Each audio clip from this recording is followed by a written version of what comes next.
Hello and welcome back to my channel. If it's your first time visiting, a special welcome to you. So today it's mid-June and the garden is still not in full bloom, but there are quite a few things blooming. So I thought I would do an update for mid-June, and this is an update on my backyard flower garden. I will give you a tour just to let you see how things are progressing. I'll now take you on that tour. And starting from this point, you can see the evergreen, which was always there, still looking green and lovely. We had a very dry period for a while, and finally we got some rain, and then everything started looking up. So the greenery there, it's looking quite green. As for the astus, yes, they're looking all fresh and green, like they have taken on a new life. So looking really healthy. And here is a marigold, some snapdragon there waiting to bloom. And for here, it's all green. Uh, an area which is all green at this point. So right here is a black eye Susan, and behind the black eye Susan is a rudbeckia, and beside the rudbeckia is a daylily. That's the orange daylily, and to the very front here is a shastia daisy. So nothing is blooming at this point in this area, but you can just imagine what will happen when the rudbeckia starts blooming, which is those are some nice yellow flowers, tall, and flowers you can use for cut flowers. So imagine the rudbeckia with its beautiful yellow flowers, this black eye Susan with its yellow, and it's a little brownish in the middle, and then this white Shastia daisy, again with a tinge of yellow in the center, and the orange daylily. Just imagine when this area take off and starting to bloom, how beautiful that should look. Okay, and above is my pot, and you may remember if you've watched in my previous videos, I planted these pots from scratch, and now they're blooming. Still have a little way to go to be in full bloom, but they're blooming and taking off. Yes. And over here is the Annabelle smooth hydrangea. So I planted this last year, and see, it's taking off, it's getting buds. So it's going to be a beauty right in this little spot, which I think is the perfect spot for it. And before the hydrangea is my sedum, which I planted just recently. And to the very front, you can see some petunia, and if you remember, I did those from seeds indoors early in the year. Beside that is a snapdragon, again planted from seeds, and a little petunia I put in there for some color because, until these started blooming. And this is another daylily. It's the yellow one. Over here I planted this last year. It bloomed.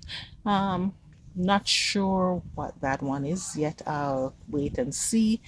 Petunia, another pink one here, and all the petunia I planted from seeds. And this one is the mountain cornflower. So yes, this has been blooming since early spring, and it's starting to fade, but it did put on quite a show. It tends to give you more than one set of blooming, so I think this one will continue to bloom throughout the season. And over here is another sedum. Behind here, I planted me some zinnias, so those should look nice once they grow and start blooming. Okay. And then over here is the rose.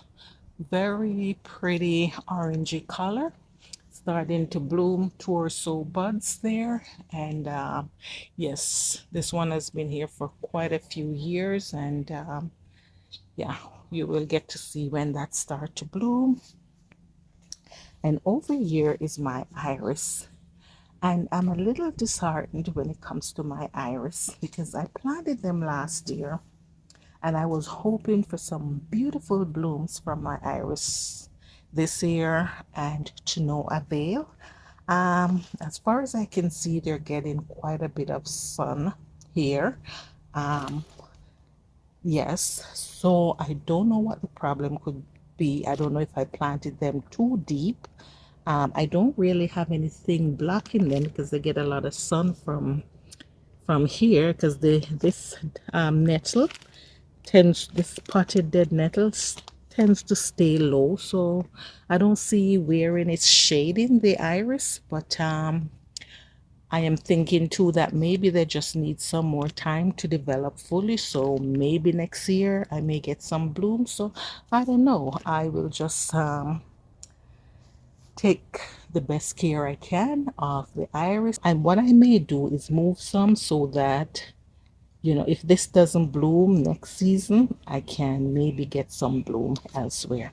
Yes, and over there is another day lily and another one of my pot that I did from scratch. See it blooming and filling in quite nicely. Yes, yes, yes. Still have a bit more blooms to do for it to be fully blooming, but they're looking good so far. And here is another sedum over here. That's lily on from my front. I took a piece, put it here um, earlier in the season, so I'm hoping to get some bloom from this day lily, and it's a beautiful red flower. And over here is more petunia that I planted from seeds, and this is the dead nettle. Yeah, just spreading nicely and beautiful, and this has been blooming since early spring and still putting on a show. Yes, and there geranium, again planted from seeds. And I somehow find myself ending up with a purple theme this year. Last year I planted the purple and some of the pink bubblegum petunia, and the pink were looking really nice. I really like the pink. I couldn't find any seeds anywhere, so I planted just the purple. So, and it turned out fine because now I find myself ending up with a purple theme, which seemed to look quite fine to me. I'm starting to appreciate and love the purple. Okay. And over here is another day lily starting to bloom like that, blooming quite nicely. And never mind my DIY um, water fountain. I still need to come out and set that up, so just ignore that for now.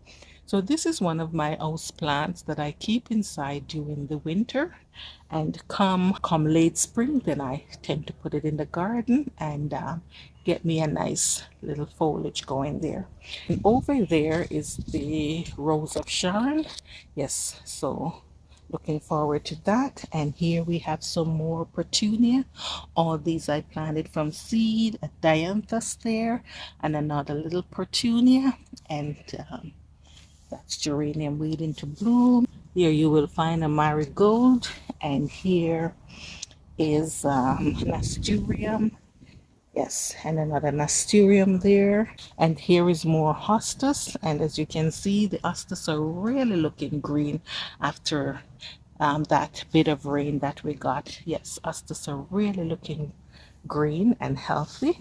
And over here is another Shastia's daisy, which has taken off on me. It has grown quite tall. Didn't expect it to grow this tall and to, you know, practically taking over my garden. So for this, I'm hoping this will give me a lot of beautiful blooms. Yes, and if it doesn't, then I will have to replace this, but I'm hoping for the best. It has a lot of buds there going, so I hope to get quite a bit of bloom, which should be a showstopper if they do bloom. Okay. And yes, the sedum again looking quite green with the rain. Yes, the rain has made such a difference. So I'll now give you a quick overview and to say that's what's going on in the backyard flower garden for mid-June of 2023. I want to thank you for taking your time to watch this video. Don't forget to comment, like, and subscribe to the channel. Thanks for your time, and you have yourself a great day. Bye bye now.